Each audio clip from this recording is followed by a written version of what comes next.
मैं आपको एक हादसे की याद दिलाना चाहती हूँ। फ्लाइट 171 क्रैश जो कि अहमदाबाद से लंदन की ओर जा रही थी।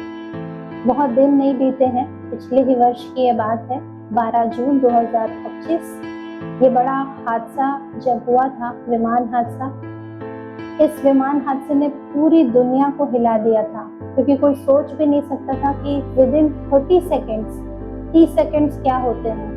वो फ्लाइट जिसे घंटों की यात्रा तय करनी थी, वो विदिन 30 सेकेंड्स वो फ्लाइट क्रैश हो जाती है। और न केवल फ्लाइट के लोग मारे गए, परंतु जिस बिल्डिंग पर वो फ्लाइट गिरी, वो बिल्डिंग में भी कुछ बच्चे थे, उनकी भी मृत्यु हो गई। यहाँ पर मैं आपको एक बात ये बताना चाहती हूँ कि इस तरह के विमान हादसे होते रहते हैं। विमान में कोई ना कोई टेक्निकल खराबी हो जाती है। जिन गाड़ियों का हम लोग उपयोग करते हैं, जिन मशीन्स का हम उपयोग करते हैं अपने डेली रूटीन लाइफ में, गीजर हम यूज करते हैं, एसीज हम यूज करते हैं, गाड़ियां हम यूज करते हैं, एक्सीडेंट्स भी जो गाड़ियों के हो जाते हैं, कभी कभी गाड़ियों की टेक्निकल खराबी की वजह से भी हो जाते हैं। इस तरह से कितने लोग अपनी जिंदगी गंवा देते हैं। मशीन पर आज हमारी जिंदगी आधारित है। मशीन्स को हम लोग बहुत ज़्यादा यूज़ करते हैं, और ये जो मशीन है वो साइंस की देन है। मैं आपका ध्यान थोड़ा सा साइंस की तरफ ले जाना चाहती हूँ कि साइंस कहाँ से आया, और आज साइंस बेस्ड हमारी लाइफ हो गई है, डिजिटल लाइफ हमारी हो गई है। सारी चीज़ें, सारे काम हम मशीनों से करते हैं, और कितना ये खतरनाक है इन मशीनों का उपयोग। और आप जानते हैं कि जब कभी हम कोई नई मशीन, सपोज हम गीजर लेकर आते हैं, आयरन लेकर आते हैं, फ्रिज लेकर आते हैं, एक छोटी सी हमें बुकलेट मिलती है जिसमें कि सावधानियां लिखी होती है कि इसे इस तरीके से यूज करना है, और अगर हम ऐसे इसे यूज नहीं करेंगे तो कोई ना कोई हादसा हो सकता है। और साथ ही साथ उसकी रिपेयरिंग भी समय समय पर होनी है। वेरी रिसेंटली आपने सुना होगा कि एसी ब्लास्ट होने की वजह से पूरे बिल्डिंग में आग लग गई दिल्ली में, और वहां पे कितने लोग मारे गए।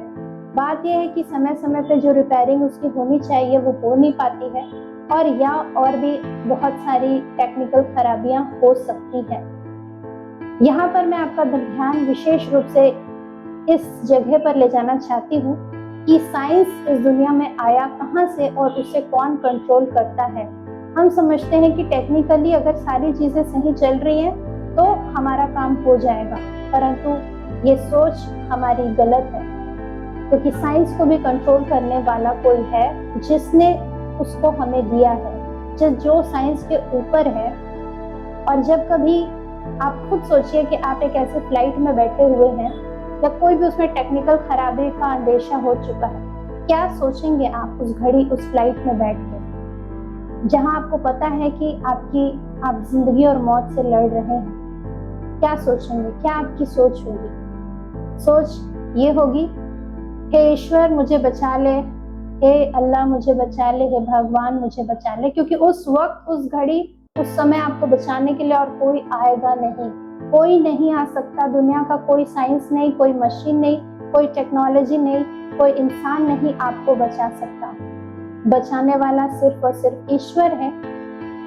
समय समय पर यह हादसे दुनिया में होते रहते हैं, लोग अपनी जान गंवाते रहते हैं, और आपको पता है, आपको ये जानना चाहिए कि ऐसा क्यों होता है। ईश्वर हमें ट्रेलर देता है, ईश्वर हमें दिखाता है, देखो, समझो कि मैं साइंस के ऊपर हूँ, मैं इस जीवन को चला रहा हूँ। जब तक मैं चाहूंगा तुम जिंदा हो, जिस दिन मैं नहीं चाहूंगा उस दिन तुम नहीं हो। It's all about God. सब कुछ ईश्वर के हाथ में है, सारी चीजें ईश्वर के हाथ में है। ईश्वर ने हमें साइंस दिया है, ईश्वर ने हमें मशीन्स दी है, ईश्वर ने हमें डिजिटल लाइफ दी है, और इन सारी चीजों का कंट्रोल भी ईश्वर के हाथ में है। और इसीलिए हमें सेफ्टी बरतने की आवश्यकता है, पर जितनी सेफ्टी हम बरतें उससे भी ज्यादा हमें ईश्वर के प्रति सेफ्टी बरतने की जरूरत है। ईश्वर हमसे कहता है कि मेरी तरफ फिरो, अपना मन मेरी तरफ लगाओ, अच्छे काम करो, मुझ पर विश्वास रखो, मुझसे मांगो, कहते हैं जो काम दवा से नहीं वो दुआ से हो जाता है। क्यों?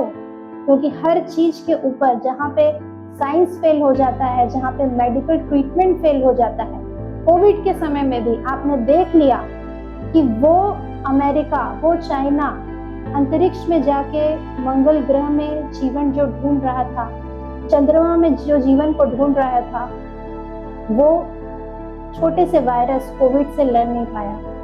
क्यों नहीं लड़ पाया? क्योंकि ईश्वर ने उन्हें वो टेक्नोलॉजी दी ही नहीं थी, वो वैक्सीन दी ही नहीं थी।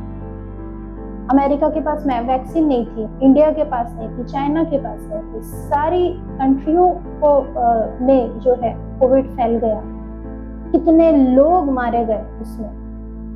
आपको क्या लगता है ईश्वर हमें क्या बताना चाहता है? ईश्वर हमें ये बताना चाहता है कि मेरी तरफ फिरो।